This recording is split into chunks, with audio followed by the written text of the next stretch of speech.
Passing on Shedeur Sanders and selecting Cam Ward is the right move for the Tennessee Titans at the top of the draft. I'll break it down on today's edition of Locked On Titans.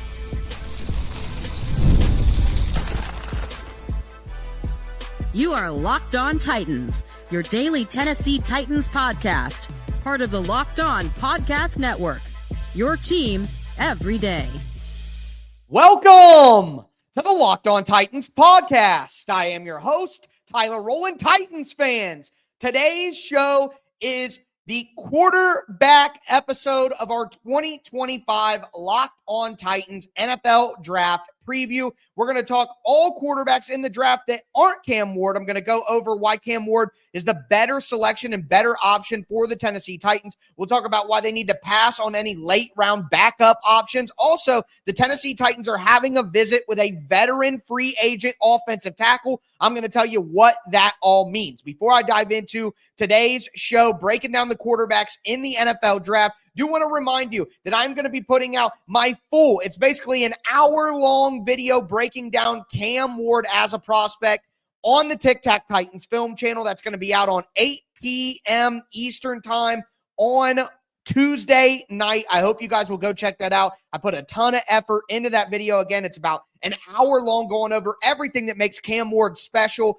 On Wednesday, I'm going to have a video of the things Cam Ward needs to improve on that are a bit concerning. And then on Thursday, I'm going to have a video about Cam Ward's fit within the Tennessee Titans offensive scheme. So make sure that you guys check that out. Also want to thank you for making the Locked On Titans podcast your first listen each and every day, Monday through Friday. Tennessee Titans content all year round, always for free. Make sure that you get subscribed, stay subscribed. It's your team every day. Speaking of every day, shout out to my everydayers out there. Of course, we're in the middle and starting the NFL draft process. I'm going to be going over every single position, over 200, 180 to 200 prospects. Make sure you guys get subscribed, stay subscribed. It's your team every day. But with all that being said, out of the way, big day here for some promotional stuff. We got to talk about the decision at the top of the draft because the Tennessee Titans were right to pass on Cam Ward, or to pass on Shedeur Sanders to draft Cam Ward. Now, we talked about Cam Ward's entire profile as a player on yesterday's show, and then the film video that I'm making matches up with that conversation.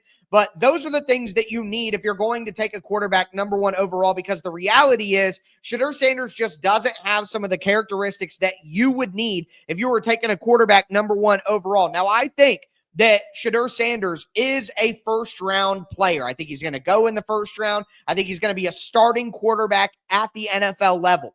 I just don't think that he is going to be as high of a level of player as I think Cam Ward is going to be. Look, Shedeur Sanders can be a surgical player. All right, he's got great accuracy, all levels of the field, good touch, good placement. He's good at anticipating things. He had one of the worst offensive lines in the entire nation in front of him during his time at Colorado, and he was still able to kind of push them towards having some level of relevancy and do a little bit of winning here and there. He really kind of changed that Colorado program around. Now, the reality here is he has average to below average arm talent in the NFL. Over 40 yards, his ball just doesn't carry the same way that other quarterbacks with better arms does. Does that mean that he can't be successful at the NFL level? No, it's just a reality of his evaluation. His arm talent, you could say, is like a Joe Burrow or a Tua or, I think those are good examples for him at the NFL level. Okay, so you can win and be a good quarterback without high-level velocity on your throws, but it just makes it tougher. You got to be elite with all of the accuracy and ball placement components. And you got to be elite with the anticipation and understanding what defenses are doing. Can he be that good at those things? And again, you don't have a super strong arm. There's not enough anticipatory throws on tape to feel comfortable that he can continue doing that. The offense that he was in was terrible. It was a spread offense, simplified everything. It makes it really hard to evaluate Shedeur Sanders and what he could be at the NFL level. And then, of course, he holds the ball too long. He drifts backwards in the pocket. So without high-level athleticism, without high-level arm talent, without tape that you can look at and say, oh, he's going to be able to take his best traits and do that consistently at the NFL level, it's just hard to make that player the number one pick. And now we're hearing that the Browns are going to pass on him, the Giants are going to pass on him, and that he's going to go later in the first round. And quite frankly, that makes more sense for his talent level. I think that he is a mid-first round pick to a late first round pick. That's where it would make sense for Shedeur Sanders to go. And it sounds like the NFL is kind of with that. I think the Saints at number 9.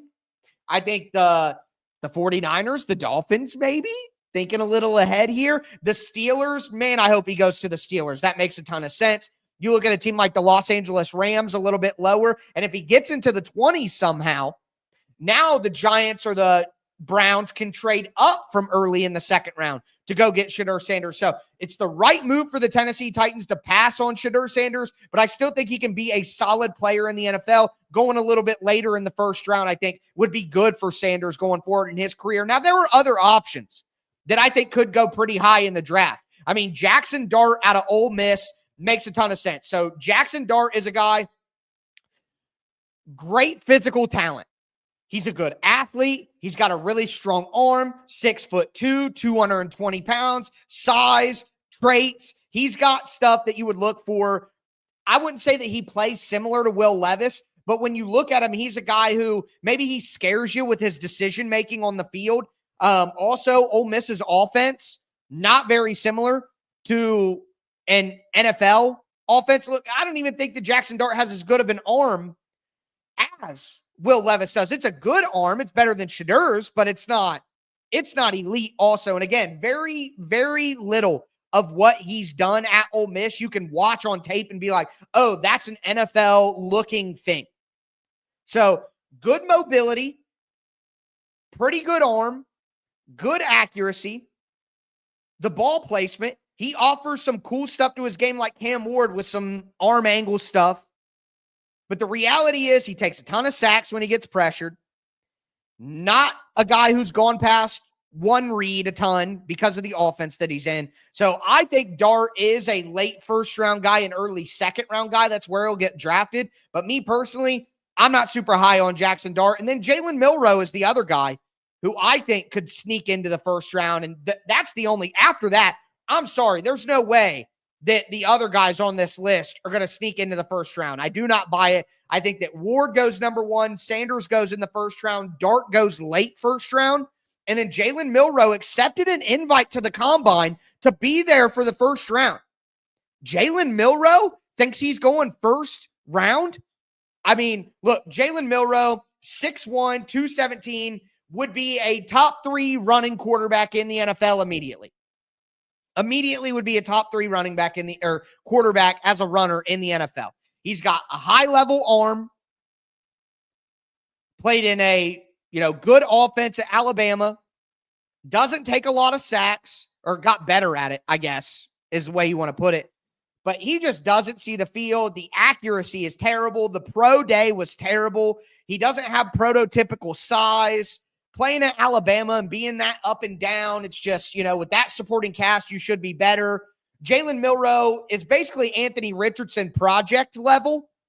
But if you can get that project early in the second round or in the mid-second round, that's a lot better than taking it number 4 overall. So Milroe is an interesting guy in my opinion. But again, Cam Ward, better than all of these players by far. And it's smart for the Tennessee Titans to pass on all of them to take Cam Ward number 1 overall with how bad they need quarterback. And I'm not surprised that through the process of not only getting to know Cam Ward, but getting to know the other options, the Titans felt even more strongly that they're taking Ward number 1 overall. But there are other options on the board at quarterback that some might look at as backup potential, but I just don't think it would be a good idea. Do want to let you guys know that today's episode is brought to you by FanDuel Sportsbook. The NBA playoffs are almost here, and FanDuel is giving new customers an incredible way to get in on the action right now. When you join FanDuel, place your first $5 bet. You'll get $250 in bonus bets if your bet wins. Again, place your first $5 bet, and you'll get $250 in bonus bets if your bet wins. I love how FanDuel makes betting so easy. I can pick my favorite team, go Lakers, baby, or fade a team like the Denver Nuggets. What are they doing firing Mike Malone? What's going on? Or of course, I could check out player props. Luka three-pointers, Luka assists. FanDuel has so many ways to bet my favorite player props. Plus, after the game tips off, I can still combine live prop bets into a same-game parlay for a chance to win big. Don't miss out. Make sure you head to FanDuel.com and claim your $250 in bonus bets today. Again, that's FanDuel.com.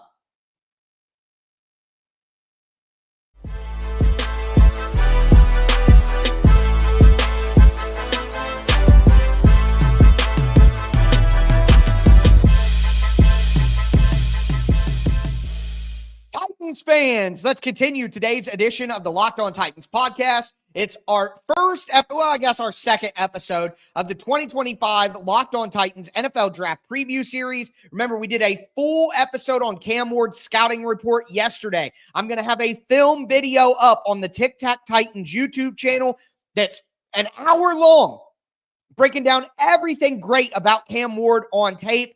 On Wednesday, I'm going to have a video about what he needs to improve on and what I'm concerned about. Then on Thursday, I'm going to have a scheme fit video on Cam Ward, all on the Tic Tac Titans YouTube channel. The description for that is down below, or the link to that is down below in the description, or just search on YouTube, Tic Tac Titans. It's going to pull up for you. Again, 8 p.m. Eastern on Tuesday night. By the time you hear this, probably already be out. So go check that out. I put a lot of work into it. Would appreciate your support. But when we look at the backup options, and these guys are guys who could go in the second round, but I think if the Titans were interested in them, it would be fourth, fifth round, kind of like a Robert Griffin the third and Kirk Cousins situation. Like sometimes teams want to attack the quarterback position. They want to double dip there. And if that happens, the backup options that I think make sense for any team really at the NFL level. But if the Titans wanted to do that, Tyler Shough out of Louisville. So great size. I mean, he's got great size, 6'4", 219 pounds, prototypical size for an NFL quarterback.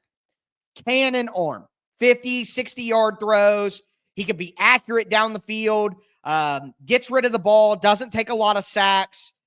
He's not super mobile, but he has some mobility for a guy his size. But this is why Tyler Shough is not going to go as high as you would think based on what I just said. He's going to be 26 as a rookie. He's had a ton of injuries. He has no playmaking whatsoever. He's not going to create anything out of structure. That's just simply not going to happen. So with the injury history, his age, and the inability to create out of structure, he would have to be so good within structure and so incredible. He would basically have to be Tom Brady. And with the way that the NFL is played nowadays, having that little out of structure ability, and the thing is he's a guy who you hear about quarterbacks that'll stand in the pocket, take the shot, and deliver. He's not going to do that. The injuries have led him to kind of backing down and backing away from throws and falling away from throws. And then he can't maximize the arm strength that he has. So to me, people talk about Tyler Shough as a guy who's going to go, early second round that a team may take a chance on and think he has starting. I'm sorry. He's a backup to me. I'm not buying it. Another guy that I think will be kind of on that line of some teams may talk themselves into, hey, we can get this guy to be a quarterback for us, is Quinn Ewers from Texas. He was a 5-star recruit, so that's always going to stand out to people. Has a good throwing motion, a good touch on the ball. He can do a little bit out of structure. He's not a complete statue. Had some good games against good competition as well. He can work inside an offense with like bootlegs and things like that, but he's below average size-wise.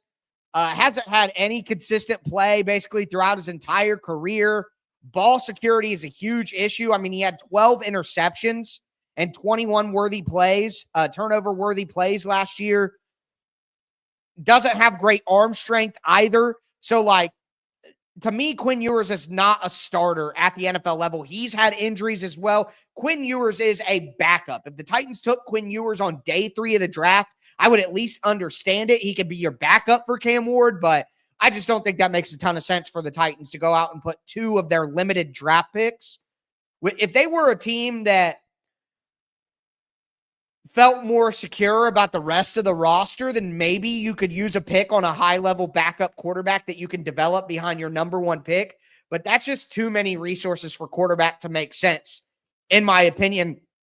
Now, guys that are kind of in that range that I don't think are going to be there on day 3, because I think they'll get, 3rd round or 4th round desires.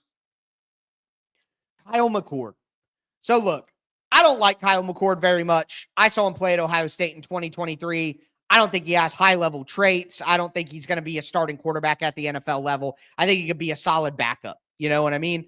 But there are some people out there who are talking about, hey, we could get Kyle McCord and he could work. Look, he's a very confident, comfortable quarterback, and he was even better at Syracuse than he was at Ohio State. Good ball placement, good accuracy. He gets through his reads really quickly, which is important.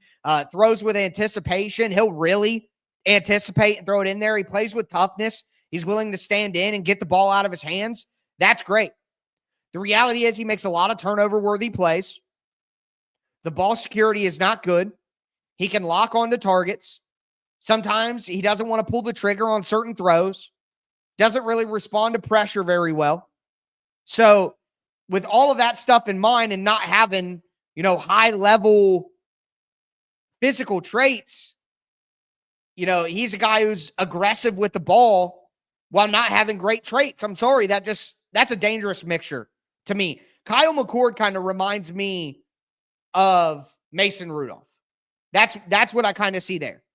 A guy willing to risk it, willing to throw it, willing to take the hits, willing to put it in, but just doesn't have high-level physical gifts to kind of play the way that he wants to. Now, a guy who I think does have some good physicality to him, who I think out of all of these quarterbacks, I think this is a guy who I could see in the right system working out as a decent bridge starter, like a Gardner Minshew. Not comparing their game, but just saying that level of player like a Gardner Minshew who could be a starter in the NFL for a few years. And I think it's Will Howard out of Ohio State. I mean, he is physically a monster. 6'4", 240 pounds, prototypical quarterback size. All right. He reads the field. He'll go through his progressions. He gets to his 3rd or 4th read consistently, which is huge at the NFL level. The intermediate areas, he's really good and really accurate.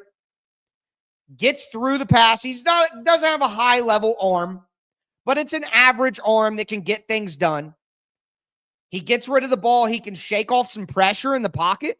This guy isn't a freak athlete, but Will Howard can be used in some run game. I think like Daniel Jones, for example. He's not as good of an athlete as Daniel Jones, but I think he could be used in a similar way in the run game. Like a Dollar General Josh Allen. You know what I mean? But yeah, of course, average arm strength, doesn't really have a ton of velocity on his throws, not a ton of anticipation. At Ohio State, a lot of guys got open, and he was able to find them, but not a lot of anticipation. Wouldn't say that turnovers are a monster issue, but, has thrown some interceptions that weren't great, and you got to wonder if at the NFL level that would be exacerbated. The last guy that I want to mention is Dillon Gabriel. But Dillon Gabriel is tiny, 5'11", 205, doesn't have any elite traits. I don't buy Dillon Gabriel at all. It's like Bo Nix, but without the athletic upside is what I would say Dillon Gabriel gives you. He's just a guy with experience and savvy. I think he's probably going to be a good coach. But, just not a guy who has the physical gifts to play in the NFL, in my opinion. So if I'm the Titans, I don't want any of these backup quarterback options either. I want a veteran in the room with Cam Ward for his rookie contract. So this isn't the route I would go for the Titans. But these are players who you may be saying, well, if the Titans aren't going to get them, why are we talking about them? Any of these players could end up on a division rival. Any of these players could end up on the Titans later in their career. So it's important to have a good understanding of every player at every position that we possibly can, so we know the NFL landscape. But with that being said, the Titans are having a visit with a left tackle or an offensive tackle that we've been waiting on for years. Do want to let you guys know that today's episode is brought to you by Chewy. You've probably heard of Chewy. They really do have everything you need to keep your pet happy and healthy. Whether you're shopping for food, treats, or even pet health care, Chewy makes it fast, easy, and affordable. With over 100,000 products from all your favorite brands, Chewy has everything your pet needs, from food to treats to toys to beds to grooming, and not just for dogs and cats. They've got supplies for birds, fish, reptiles, and small pets too. Chewy has everything to help you manage your pet's health even easier, from prescriptions, telehealth visits, in-person clinics rolling out nationwide. And you can use the auto ship feature, which is a game changer, and it sets up automatic deliveries for food, treats, or any of the essentials that you need, so you never run out. Chewy has everything you need to keep your pet happy and healthy. Right now, you could save $20 on your first order and get free shipping by going to chewy.com or clicking the link in the description. Save $20 off your first order and get free shipping too by clicking the link in the description. Minimum purchase required. New customers only. Terms and conditions apply. See site for complete details.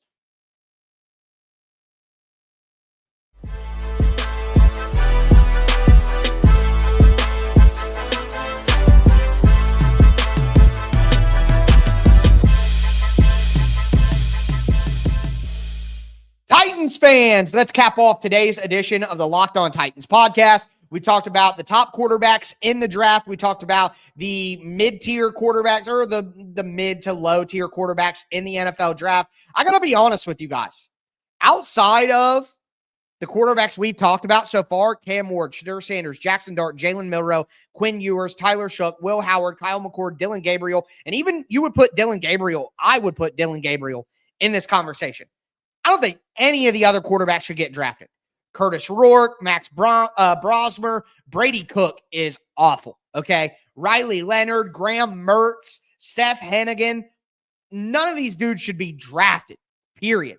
I like when people say this is a bad quarterback class, this is why. Because there are not a lot of even draftable quarterbacks in this one. So with that being said, though, do want to talk about something more topical, more newsy. The Tennessee Titans, according to, I'll find who it's according to. I didn't recognize the name when I saw it earlier today. I think the guy's name is Joe. I'll get it right here in a second. But regardless, there was a report that the Titans are having a visit with George Fant. Now, I have wanted the Tennessee Titans. It was Joe Person, who is covering the Panthers for The Athletic, I guess, has George Fant visiting with the Tennessee Titans.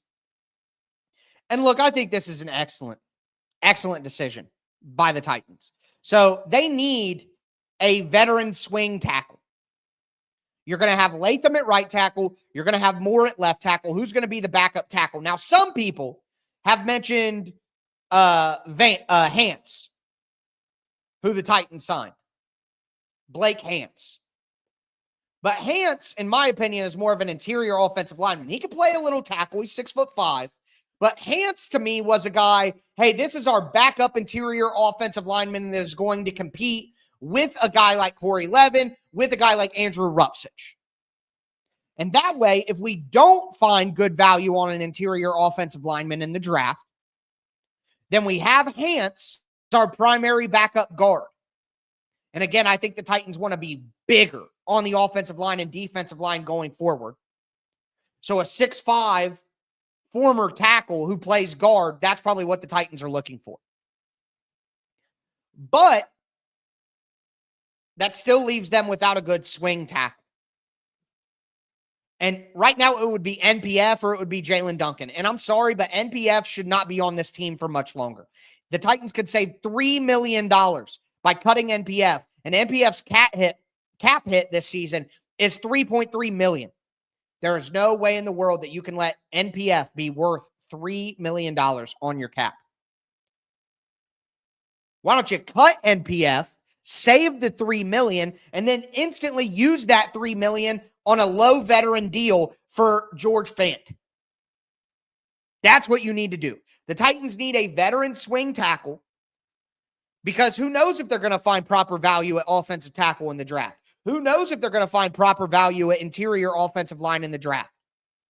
So if you get George Fant, now you have yourself covered, and you know that you can use Hance on the interior offensive line, not at tackle, so you have yourself covered there too.